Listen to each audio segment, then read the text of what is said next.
I'm your host, Svetoslav Bach, here with another movie reviewed, Brad Pitt, Bullet Train. Now, when I first saw this movie, I thought it was hilarious. A little old, a little strange, but nonetheless, it was grand.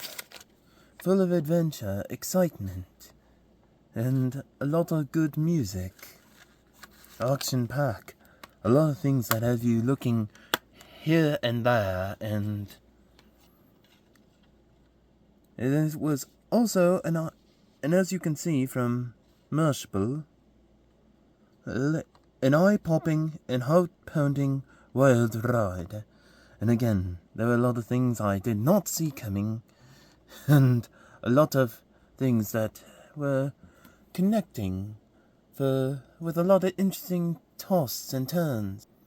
And it really featured an all-star cast, like Haruki Sanda and Sandra Bullock and Channing Tatum and Ryan Reynolds made an appearance, as well as Karen Fukuhara. And it was very interesting. There are a lot of extras in the movie that I haven't seen yet.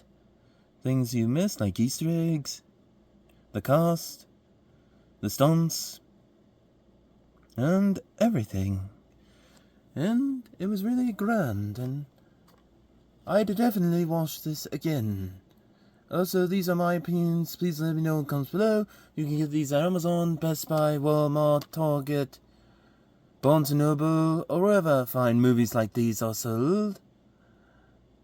And let me know in the comments below.